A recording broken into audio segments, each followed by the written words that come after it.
out this year. We are actually doing well. We're at going at a great clip. We've been taking in big portions of scriptures, just trying to concise it as we go to Leviticus.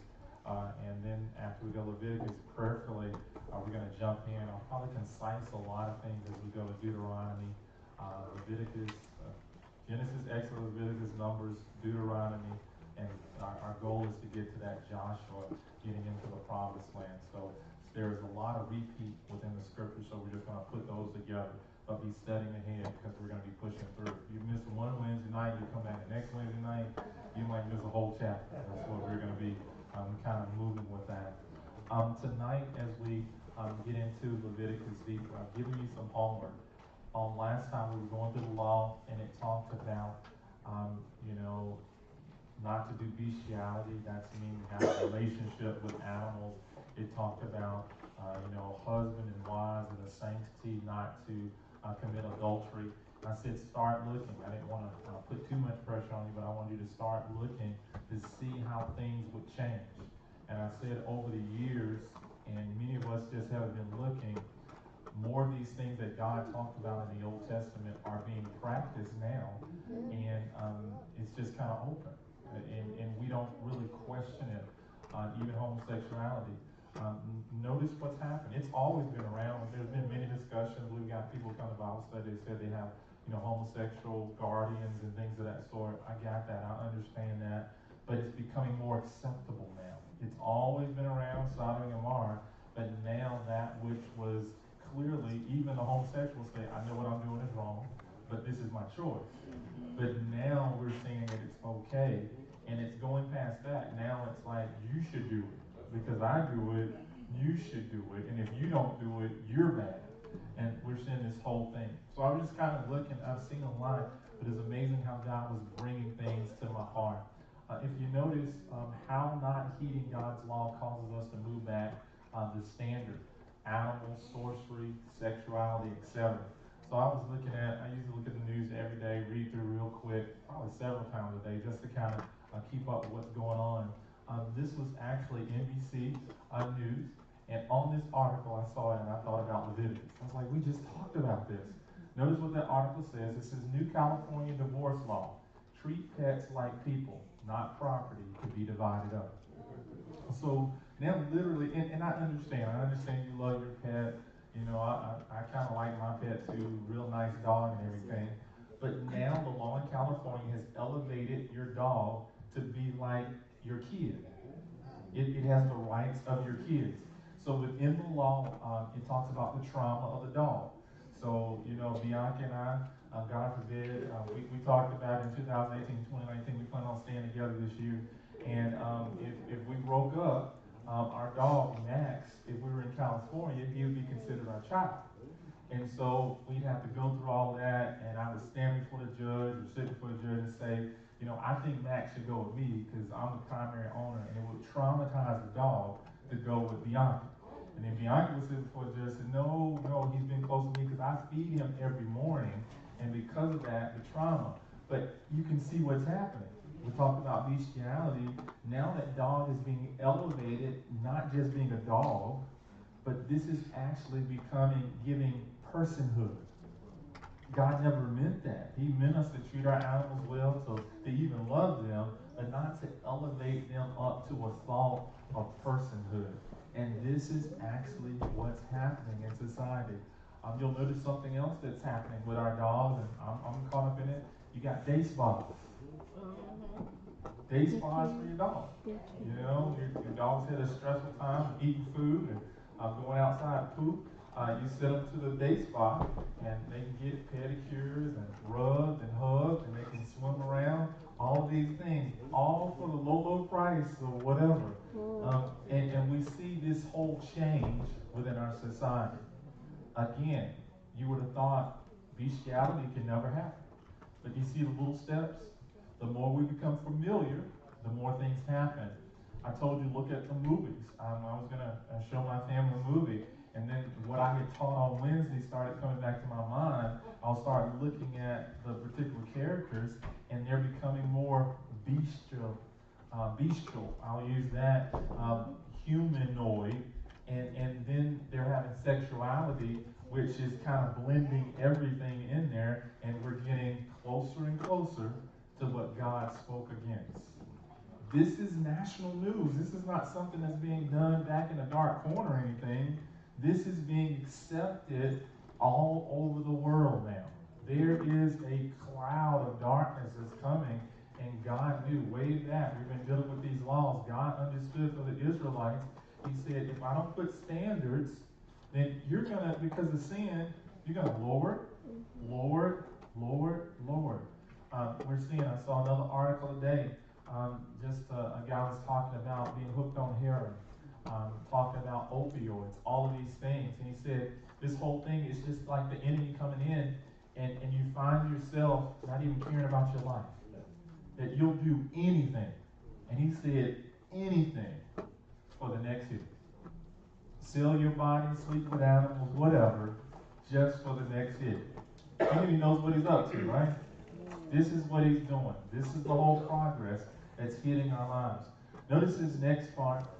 As we go to the next section, I want to show you a video.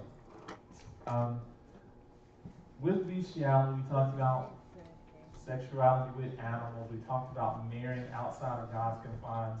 This particular video was sent to me, and it blew my mind. I saw this and I was like, oh my goodness, I cannot believe this. So we're going to let the video flow. Hopefully we won't have any problems with it. And then we're going to talk about after that video. So focus in. If you run that video, sir.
ポジティブな反応もネガティブな反応もありましたけれども、ポジティブな反応で言えば、おめでとうございますとか、応援してます、頑張ってくださいとか、勇気づけられましたとか、そういった言葉がたくさんいただきました。で、ネガティブな反応だと、精神が加速するだとか、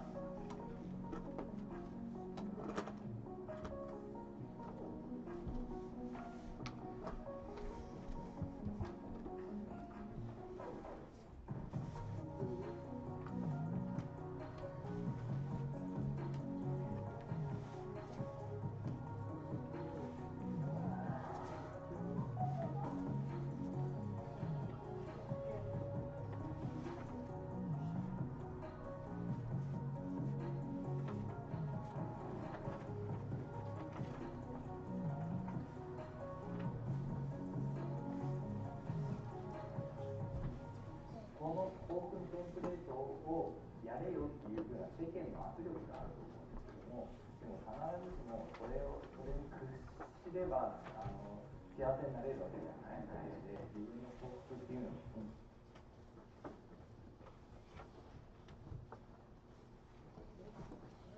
All right. So what's going on?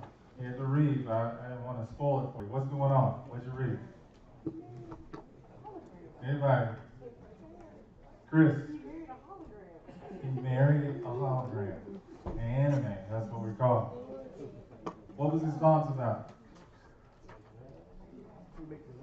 Makes him happy. Right? Moved him, this hologram moved him like nobody else could move him. Alright? Notice, what did they call this hologram? Digisexual. Alright? Notice all the terms that we're adding to our society. It gets confusing. When you get out of God's confines, what he said within the scriptures, the laws that we're looking at, now you got to make up words. Got to make up words to describe our sinful thoughts. Literally, he has a whole marriage ceremony to be married to a hologram, which he, in the marriage ceremony, he actually had a doll, an enemy doll that he carried in. And so this whole process, now you notice our technology, some of us are connecting more with our technology than we're connecting with others. And we thought this stuff couldn't happen. We thought God didn't know what he's talking about. He knew what he was talking about. Even in our society now, that's why I talk about this. A lot of people don't like me to talk about it, but pornography, why it's becoming so powerful, now we're having holograms. And so men and women, they can put these things on, and they begin to experience these things via technology, and now they've got things that can stimulate your hands and other parts that you have the feelings also. You don't even have to have a human anymore. You see what's happened? Never thought it could happen, but God knew. Where is this going to stop at? Jesus is going to have to come back. He's got to. There is no, it's not like it's going to get better. Please understand, the scriptures are very clear at that. The only way this is going to be fixed is for Christ to come back. Literally, God is going to have to say, okay, I can't take anymore. That's when he's going to come back. He's going to set everything in order. 1,000-year millennium. We see that in Revelation. We've taught on that. And then after that, he's going to release the devil. And guess what? People still going to go against God. And then finally, you got Armageddon. All that will take place. And then the devil and all his demons will be thrown in the lake of fire, locked up forever, all those who are against God. And then we'll have that time of perfect peace, that Christ will reign and lead forevermore. But this is the trend that we're going, and it's going to get worse as time goes on. Be aware of it. Our society is having this. So I want to keep your eyes open. When we go against the law of God, that's where the standards go down. Brother Larry. I think two of the most troubling things of it is that one, he said people should do what they want or feel. And then the second is that he's an educator. Correct. He's an educator. But I want to say this because, all of us are educated in here, but a lot of these deviant things don't come from those who are non-educated. It becomes from the free thinkers.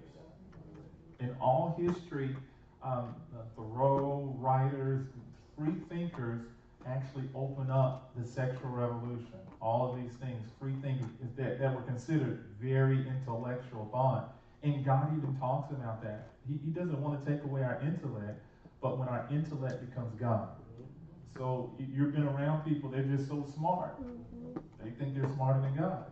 So now what God has said in very simple terms, they're like, oh, that's no big deal. We'll call it digisex, digisexual. And then, we're so smart, and then we get so confused, and all these things are put on us. Be careful. We've got so much technology now, and we can get into things that people a long time ago didn't think we could ever get into or imagine. But it seems like, I read in the Old Testament where God was talking about people one time, and he said they're doing every sinful thing in their imagination. Our imagination is just increasing this day and time. But, even back then, Sodom and Gomorrah, and when Moses came back down from the mountain, people were doing sinful things, just things that you couldn't even think possible at that time. And then that's where we are now. We can just think of more devious things, it seems like. Sin. Yes, Andy. Doing some research on this new term, digisexual. The article also went on to explain how it's slowly being introduced into America through online dating.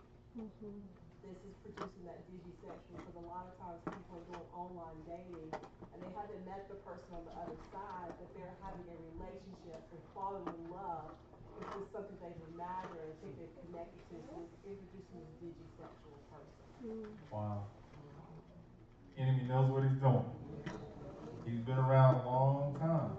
His goal is to kill, steal, and destroy. That's all. Now, Mr. Doug, I pray he never gets caught. He's online. Miss Adrian, watch out for him. And Miss Adrian's been, all these years they've been together since 8-6. And Doug's been head of heart. And then all of a sudden, she noticing something. Doug is online a whole bunch. And then Doug says, Miss Adrian, I've fallen in love with Megatronic. Megatronic? Yeah. She makes me feel good. digit, and we've been dating a long time. This is what's happening. These people are being pulled away. Families are being broken. Again, pornography is taking men and women from their home with somebody they never met. This is all online, digital. All these things are happening, and the enemy's laughing. He's like, I'm glad they didn't listen to God, because I'm going to be their God, and I'm going to wreck their lives. Yes, sir. Man is determined to challenge God. They're going through this cloning thing and all that. They're determined. You're right. Sin. It's going to get to a point that everyone will do what's right in their own eyes. That's what Scripture says. Where does it start? This is a section I really want to focus on our leaders.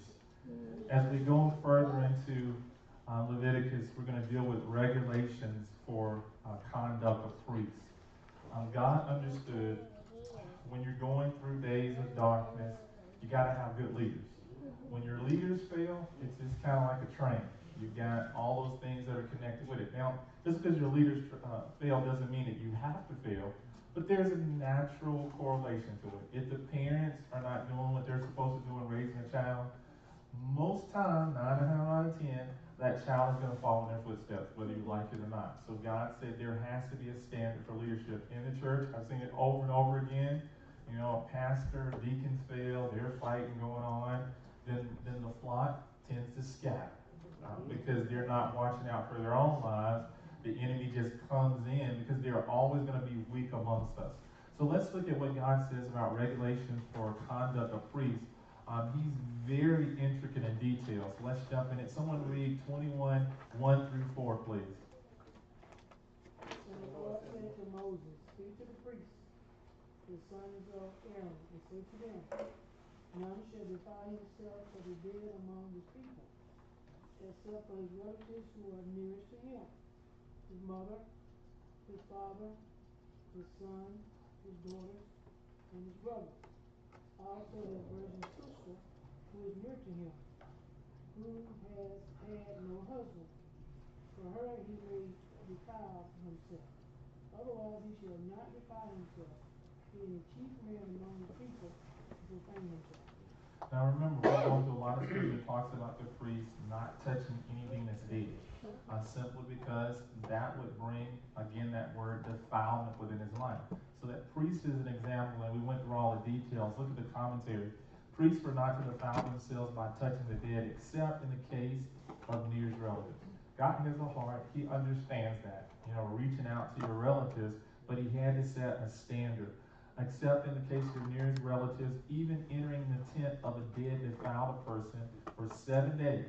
Remember those numbers, Numbers 19:14. This was disqualify a priest from serving the Lord during that time.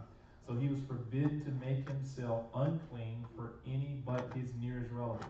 Verse 4 probably means that because of his high rank, he must not defile himself for any reason except those listed in verse 2 and 3.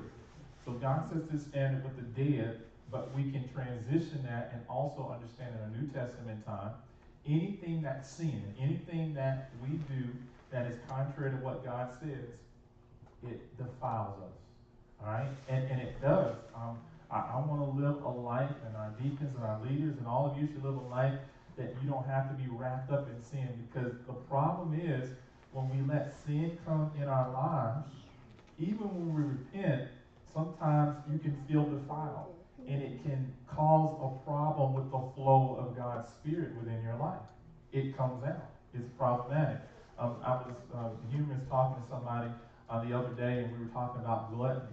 And I said, it's the same thing. You know, people who may be overweight, like to eat a lot, they don't preach too much on gluttony.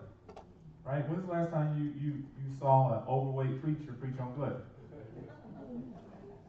Right, because what happens, whatever the issue was in that person's life, now he or she feels convicted, and they know if I tell somebody else, where the first thing going to go? Why are you telling me about it when you can't be released of it? So this standard, God is saying we got to be, all of us need to be careful, but when we allow sin come in our lives, there is a defilement, and it takes some time. They're husband and wives. When you fall out with one another, you're just not all of a sudden good, even though you don't let the wrath go down, the sun go down in your wrath.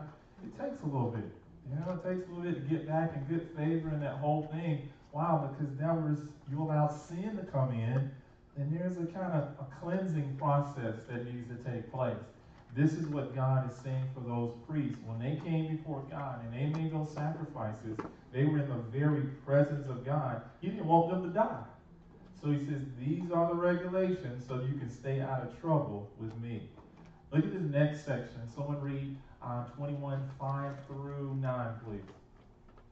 They shall not make any bald place on their heads, nor shall they shave the edges of their beards, nor make any cuttings in their flesh. They shall be holy to their God, and not profane the name of their God. For they offer the offerings of the Lord made by fire, and the bread of their God. Therefore they shall be holy. They shall not take a wife who is a harlot, or a foul woman, nor shall they take a woman to go to her husband. For the priest is holy to his God. Therefore you shall consecrate him, for he offers the bread of your God. He shall be holy to you, for I, the Lord, who sanctify you, am holy. The daughter of any priest, if she profanes herself by playing the harlot, she profanes her father. She shall be burned alive. It's heavy, man. God was saying that the priest represented an example of his holiness. Alright? Which in the New Testament, all of us represent an example of God's holiness. He doesn't want any of us to walk in sin. Notice that commentary, practices of the heathen in defacing their bodies with signs of mourning for the dead were forbidden. So some of these things, these cuttings, were all to commemorate or memorialize the dead. It concerns me, and I know some of you have gotten tattoos, but I'm seeing more of this. Someone passes away and someone gets a tattoo in remembrance of that dead person. But it's not just in memory. Sometimes it becomes more of a worship piece, which is an idol. So now we've got idols that we're carrying around literally on our body, this whole process here, and God didn't want any of that within the Israelite community. The priest was not permitted to marry a woman profaned by what? Harlotry or divorce. Why do you think God would put something like this? Anybody? Why would God say this? He want us to be happy? He want us to be happy? What? So people wouldn't just willy-nilly, you don't want to be married to this person anymore. Just marry whoever you want to, as many times as you want to. Standards. Good. He realized if I open this up, then all of a sudden family units are going to be broken. And people will tend to want to go outside of the confines of marriage. So I have to put standards so they don't begin to taste all these other things. See what's happening there? Standards are lower. So now it's becoming literally to the point anything goes. I'm hearing more and more people are not marrying because God says marry. They're marrying so they can get tax breaks. They're marrying because of these certain, how they file on their, income and all of this other stuff contrary to what God has said. There's a society now that really prefers to just do what they want to do without being married, without being committed, because they're in their mind, we can just leave when we want to leave. There's no commitment. So God has to put things on here. The priest was not permitted to marry a woman profaned by harlotry or divorced woman. However, he could marry a widow. A priest's daughter who became a harlot was the what? And the reason for this, she had been in the presence of God. The standard was clearly set for the priest. And so now, this wasn't by mistake. She chose to make this step willingly. In the New Testament, we find out those who have been enlightened, those who know and just choose to do it your own way, there's a greater weight of judgment upon it. God bless you for coming to Ebenezer, because I'm giving you the word, and we're held accountable for the word that we receive. We are. Now, sin is sin, but when you know that you're wrong and you just go ahead and do it because you want to, you're in open rebellion, not just against your parents, but you're in open rebellion against God. you got to deal with God. And so all these standards are very strong. And God even said, go ahead and burn. That is heavy. Thank God for grace. Thank God for Jesus of the New Testament. Because there would be a lot of burnt folks, wouldn't there? Rick. So that there is no standard priest. Priests may get married, but in the Catholic, they seem to not do that. That's something Catholic, correct? Correct. Well, they say, from what I understand, what I've studied, a lot of them are forbidden to be married, which has opened up to a lot of this pedophilia and all these other things, because God never said to not get married. Paul the Apostle said, if you're like me, and there's some people who are called not to be married. All right, and they're cool. Brother Rick, obviously you're not one of them. You know, I can pick on Rick. I've been around him a long time. I mean, there are some people that are just fine. Paul the Apostle was one of those. He's like, I wish everybody was like me. But he said, for those who have a call for marriage, those who know that, it's okay. It's better to marry than to burn. But he never said, don't get married. And this is what we're seeing in Catholicism and some of those other faiths, and it's leading to things that should not even happen. But again, when we lower the standards, when we decide that we know more than God, this is what we get. Was there another hand? Yeah. Yes, sir. Yeah, I just want to say that I find it hard to believe that back in those days that even though the holy ladies to the highest standard, that they were still harlotry, going on back in those days. Oh yes, it was going on. Yeah, Jacob, all through that line. Yeah, and actually, y'all, I read a lot, and some of those things I've kind of studied and went into. Harlotry was pushed a lot of times because of the marriage relationship not being respected. So what happens? Husband leaves home. At that time, the wife was supported by that malehood. He leaves, he goes out with someone else. What does she do? She has no money, income coming in. So the quickest way that she can get income in that society, and even our society sometimes, is to sell her body. Not wanting to do that, but that was the only way she could survive.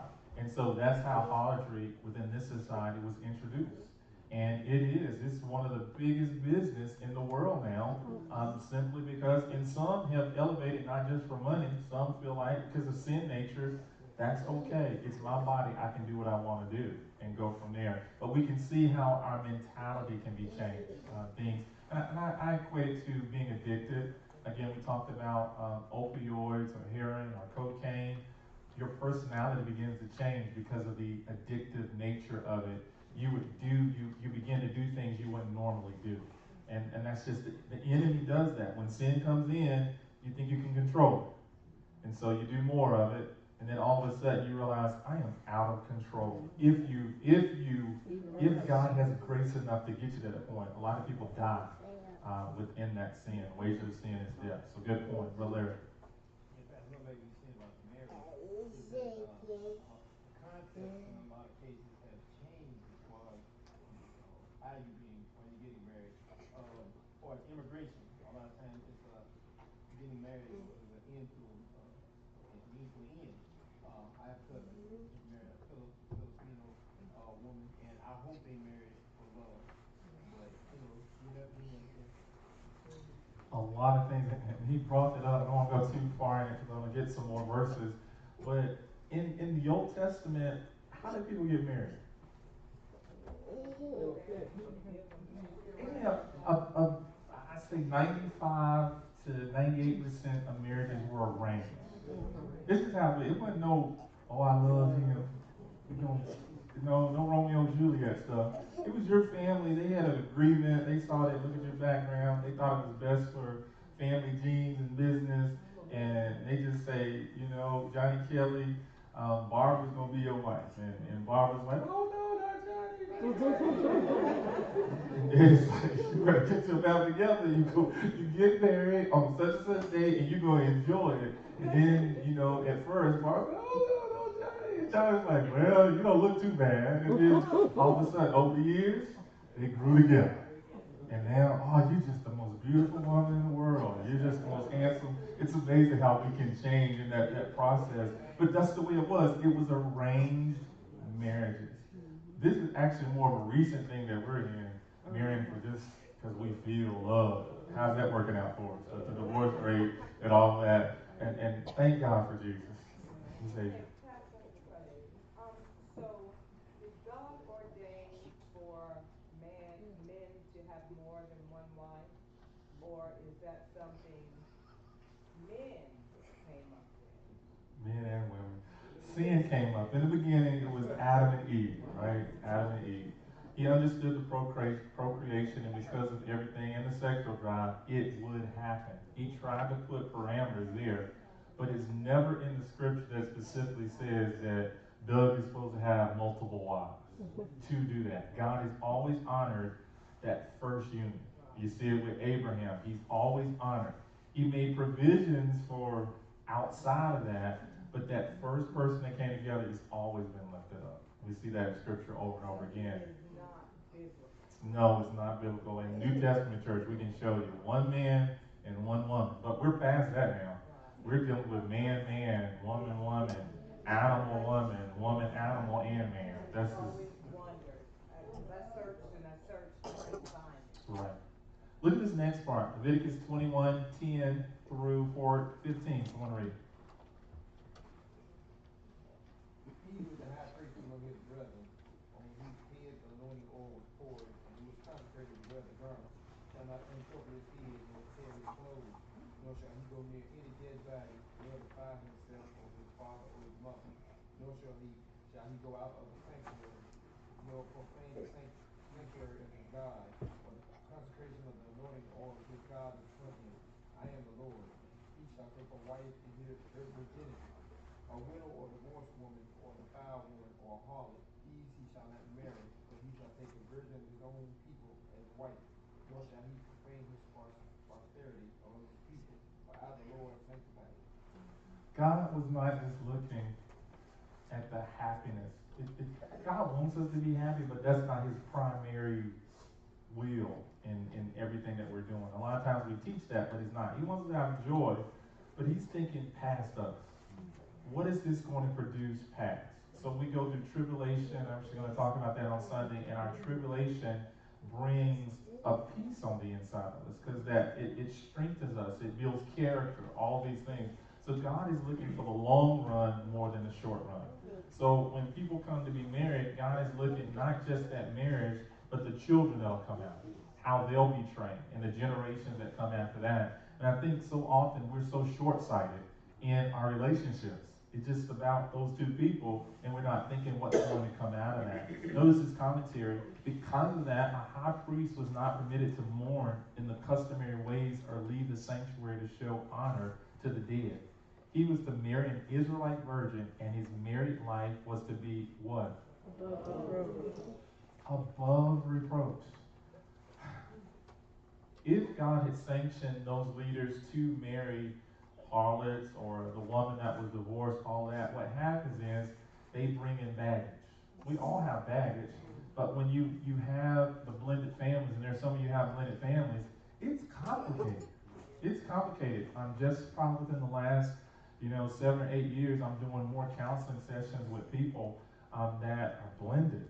And I'm sitting there, I'm going, my God, they're dealing with kids by such and such. It used to be the kids were just by one woman, or one man. Now I'm having people that are sitting there 4 or 5 kids by different men and different women, and I'm trying to saying you need to reconcile, and it's gonna take a year for you just to meet up with everybody and try to get on the same page. And then that person is coming in, maybe they've never had kids. So they're going into a blended family with 4 or 5 different daddies of 4 or 5 different kids, and they're trying to navigate. It is tough. It is so tough, and God understood. Didn't say miracles can't be done. I believe God has blessed so many blended families that have come in, but I think we can all agree God was trying to keep his leaders at a point that they wouldn't have to have so much complications within their lives, so much stress within their lives, because just trying to lead others, that's stress enough. And so I'm seeing this so often in leaders' lives they're going in, they bring these things in, they're trying to fight to keep their families together, dealing with all this, and it's hard to really focus on that which is God is telling them to lead. So this is why the standards was so stringent for those priests at that time. Keep going.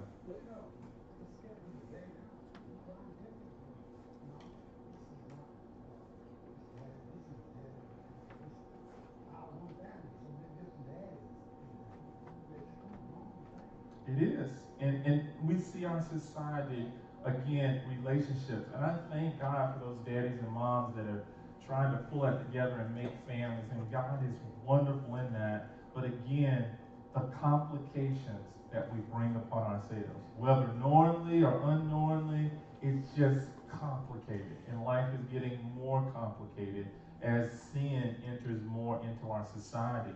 Notice the standards lifted up even more.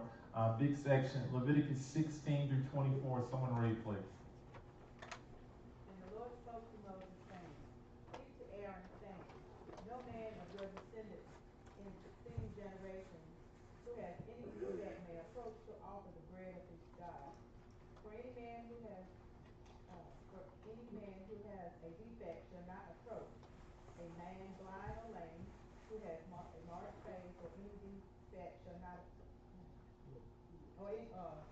who has a marked face or any limb too long, a man who has a broken foot or a broken hand, or is a hunchback or a dwarf, or a man who has a defect in his eye, or eczema or scab, or is a eunuch.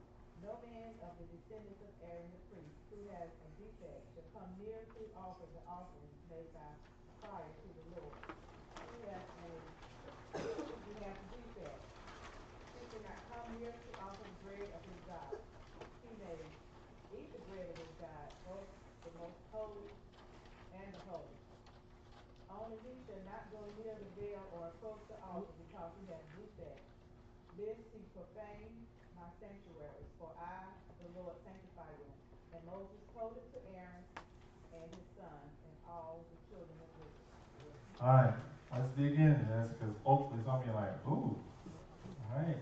Did I hear what I heard? Look at this commentary. A physical defect barred a man from the service of the priesthood.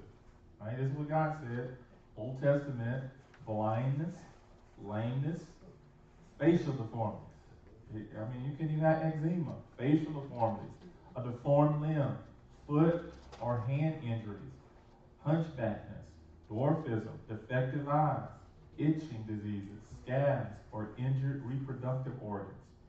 Any son of Aaron who was defective in any of these ways could share the food of the priest. He could still eat. He could go into to do that. He could eat that of the priest, but he could not offer that. Look at that. Any of these ways could share the food or the priest, but he could not actually serve as a priest before the Lord. Verse 22 and 23. The holy food was the priest's share of the peace offerings. The most holy food was their share of their or other offerings. The priests who offered the sacrifices must be without defect because they did what? Betrayed Christ as our unblemished high priest. Let's talk. Do you agree with this? Or do you not agree with this? Why not? Isaiah. You know, I find it unfair because people are born, we didn't ask to be born, and we didn't ask to be born with defect. We were just born with some type of defect. And people have it in our heart to serve God. Now, we're excluded from serving God because I'm a dwarf. Okay, if you were in the Old Testament in the Israelite community, so you'd be kind of upset with God. Yes. He said you can still eat, though. Yeah, but he's saying, don't serve me, don't come past the veil. Well, Eat the holy food. Okay, but he did say, I'm still going to feed you, I just don't want you to serve me. But good point. Anybody else? Please. On my own, I would disagree with that. But oftentimes I pray and I ask God to bless me to lean His understanding and not my understanding because He knows He's wiser than I am. But when I read that, I'm kind of like Isaiah. This person through no fault of their own came here that way. But I lean on God's understanding because He's wiser and He doesn't make any mistakes, and I believe that. So, that's where, as we go through life, a lot of times the things that we don't understand, or we want to lean on our understanding. But when we read the scriptures,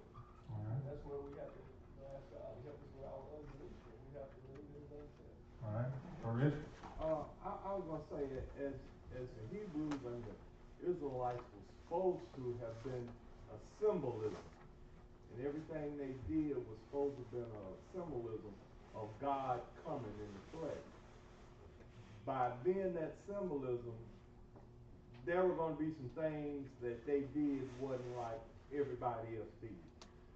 And so this was part of it. They were supposed to show the rest of the nation what God intended, in which they failed at. Okay, all right. And so, Was this all, okay, once Christ came, was this still the law of the land? Christ washed this away. Okay. All right, you washed it away. But I will give you a point. Go ahead. Because, see, I often wonder, there are things in the Old Testament that still apply today. But there are certain things that don't apply anymore. And so who decided what can be done now and what can't be done? Who decided that? The Holy Spirit. All of this was written for the Israelites. All right? We can make correlations to the New Testament, but this was specifically written for the Israelites. Now, in the New Testament, there's certain things. The first one, love the Lord thy God with all thy heart, all thy soul, all thy strength, and love thy neighbor as thyself. All of the laws are encompassed within that. So now, as we get saved, the Holy Spirit lets us know what's right and wrong. But we also have laws that let us know, God has said specifically, we honor the laws of the land. So those things that are set up, don't speak, you're not supposed to speak. But ultimately, our heart. It's about the Spirit inside guiding us and giving us a discernment. So that's a big thing. Cindy, Janet. I got two things to say. I don't think there's any partiality. I say I would want to say I don't agree with this, but I have to because when Cain and Abel gave an offering, God wanted the best offering. So whoever was going to serve him, he wanted the best. But I say this because if you look today, if you have somebody that's lame or got a bad skin disease or one leg or anything, people do not respect. People don't respect. And Cindy here, that I was going to bring that out. God understood distractions. This office, Old Testament, specifically Old Testament, going for God. He wanted the people not to get caught up in someone who had a deformity or anything like that, because that could potentially cause sin to come in other ways. He wanted them to be able to look past that individual that was given that sacrifice and be able to focus on Elohim, himself, Jehovah. That's the fault. And we understand God is gracious. There's so many people that have been used in mighty ways. You know, Paul the Apostle, some theologians argue that he had some kind of eye disease. I go back and forth, but we know there were issues with leaders. But when leaders stand before us, sometimes that can be a distraction. We understand that. Thank God for God's grace. He can cover that. In the Old Testament specifically, God did not want them to be hindered by those distractions. I think that's why this is so strong at that point. Deacon Lenny. You know, and when it's said by God, to me, I have to accept it, because he's who I make a mistake, and saying myself here, help me to accept that I don't understand. It's like, kind of, when Esau Jacob, he said, Jacob I love, and Esau, said, Hate it. And when God said it, and he said, and it's not for me to not believe it, but accept it, because I can't be greater than God. All right. Andrew. I was just gonna say, I agree with it for the Israelites. I think it's a bigger point. If we believe God is in control, he knew who he was gonna call to be a priest. He created us. So although we feel like we were born with these defects or so forth, and we have a heart for God, but maybe God didn't call us to be a priest just because we have a heart for him. So I think he has these standards in place, but ultimately he's in control, and those who he called and so decided to be the high priest, they were going to be his high priest because he knew their position that they were going to carry and their destiny in life. Good. So we're looking even further that God even knew how they'd be formed in the womb. Good point, Mother Man. I was going to say that when my children were coming up, I taught them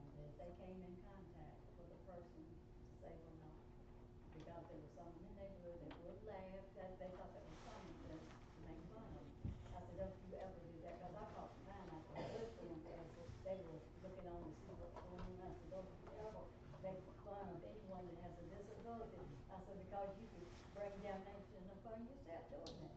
Amen. You know, so Right. we should teach our children, grandchildren too, that they're not to do that because, you know, it's sin. One Right. thing they can't be about, you know. And in this scripture, I want to bring out again, God didn't kick them out. He's still feeding them. He just said they can't serve within that capacity. And I mean, Tabitha, whatever your name is. They look a lot alike. Oh, no. It's because of sin, and that's the exciting thing I feel like about the Old Testament. It tells us why we're wrong. We live in a society that tells us why we should be saved, because we're awesome and we've got all of these things, and we live in a society with, even if you have a disability, you can rise above it and become this amazing person and basically perfect in everybody's eyes, and everything is great. But this excites me because it says nobody is perfect. Everybody has sinned. Everybody's comments, well, they were born into that. We were born into sin. We didn't ask for this. We weren't Adam and Eve, and yet every single person after them has to suffer the consequences of these actions. And so when you see this, you're like, wow, we really need a savior. Because who, honestly, if you go into the gene pool, has a perfect gene? No one. That's why we have Superman. You know, also, besides that part, we'd have a whole bunch less ministers if you had to have nearsightedness or something. It would just be like, God has called me into ministry. Nope, he hasn't. You got glasses and you can move on. So now we got all these issues with, God called you on, you got a whole bunch of standards just with, saying if you got a disability, you're done with. We'd have a lot less people who were quote unquote called if we had standards. As we close out tonight, I want you to start looking. There are standards that God has been very specific in the New Testament. Thank God, really, thank God that we don't have to uphold these to this degree within the New Testament. But the ones that He has given us for our leadership, I wonder if we're even following those, which have been diminished, minuscule in so many things. Again, I say thank God for Jesus. Please study ahead. We're going to be hitting it hard. There are going to be more things, going to deal with deformity again on next time and go through some more laws for the priests, the leaders, and then we're going to get back to the people. Come on to your feet. Let's close out. If I missed your hand, I am so sorry. Please come back. We'll try to get you on next time. Sometime I'm nearsighted, so I don't see you. Sorry.